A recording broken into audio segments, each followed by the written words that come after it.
you. You, like, I've been kind of building up because I use one of your quotes on my tours a lot, and it really resonates with me.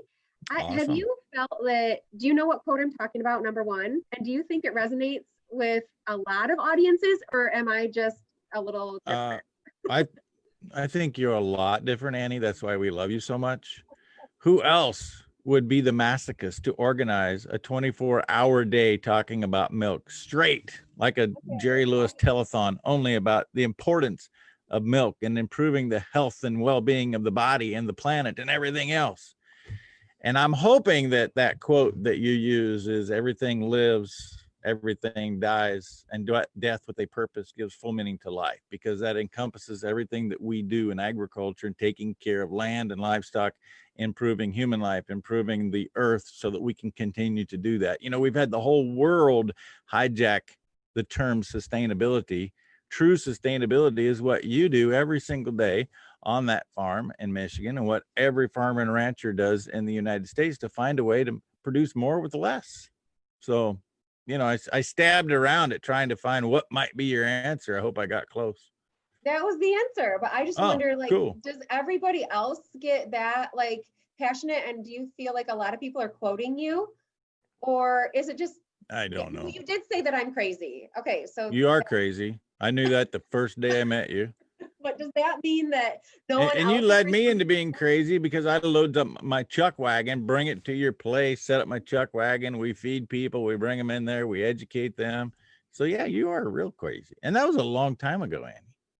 Yeah.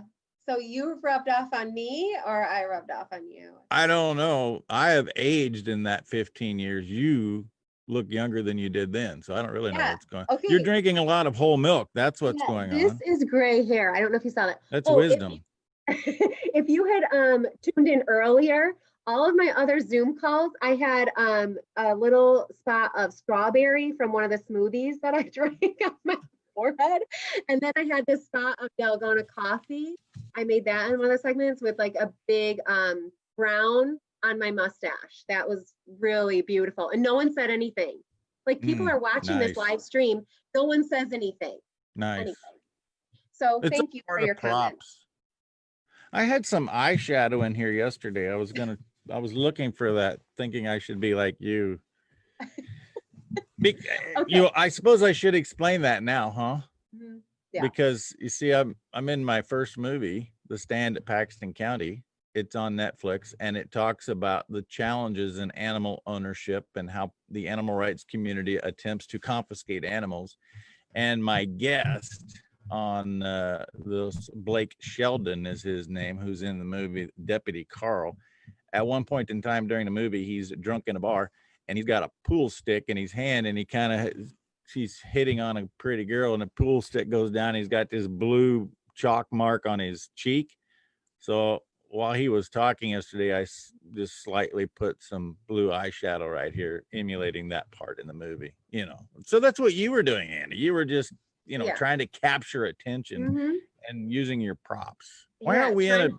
Why aren't we in the dairy parlor? Why are you not in the dairy parlor? That's what I Oh, want to. because I can't. Did you not hear? I cannot get rural internet service is not being kind to me today.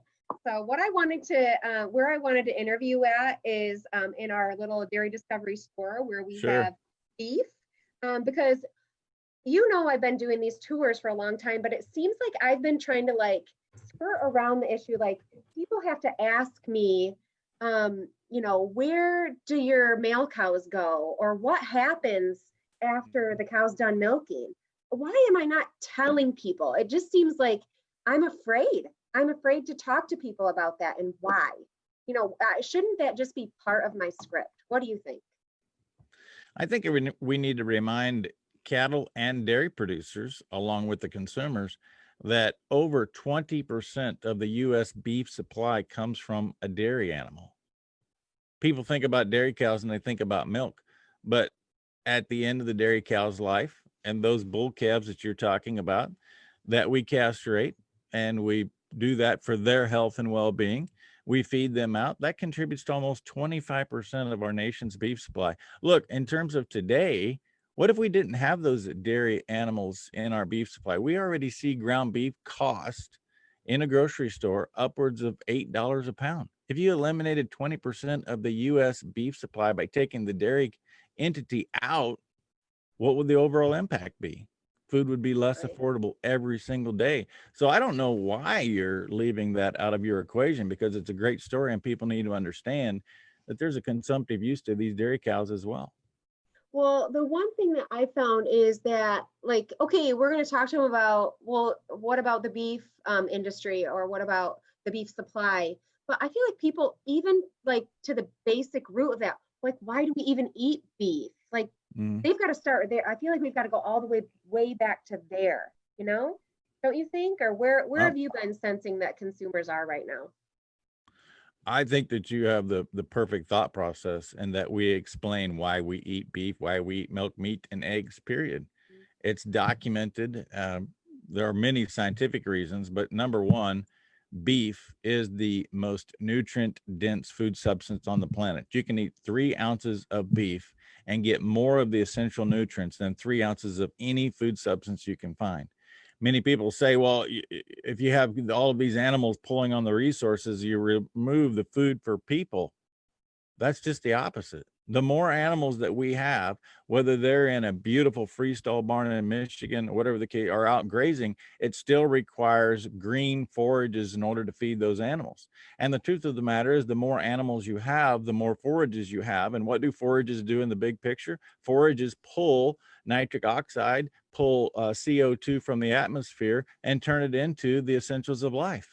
So animal agriculture is absolutely essential, because the more animals we have, the more plants that we need, the more plants that we need. Did you know, Annie, that the U.S. corn crop produces 3 times more oxygen than the Amazon rainforest in Brazil? And everybody's all worried, as well as me. I don't think we should destroy a rainforest in Brazil.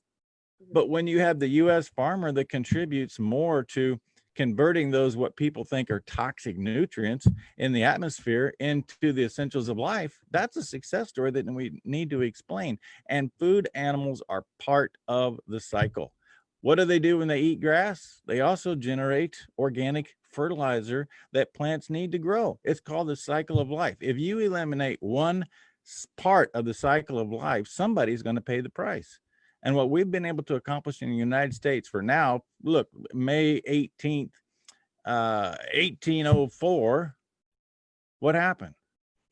Lewis and Clark jump in keel boats in St. Louis, and they go up the Missouri River. They ultimately end up, they're investigating this new $15 million purchase that we had just, Thomas Jefferson purchases from Bonaparte. And what they find is that the Missouri River is polluted, that every member of the Corps of Discovery gets dysentery in the first 30 days.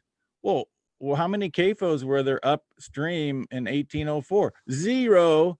And so what we as American farmers and ranchers have done, have managed these resources to have the healthiest environment ever, the most plentiful supply of food, with the lowest cost point of any consumer in the world. If we really look at the way that we improve the planet, period, we increase animals, we intensify animals, and we find a way to really zero in and manage all of these resources to the best of our ability. That's what you've done on your farm. That's what we need to continue to do. And the United States and some countries like the UK and Australia have set the pace, and we need to bring others up to speed to do the same thing, which, by the way, is why last week, in conjunction with Dr. Frank Mitlerner, who is the global authority on greenhouse gas emissions, methane emissions from all sources, we had this hashtag climate neutrality day.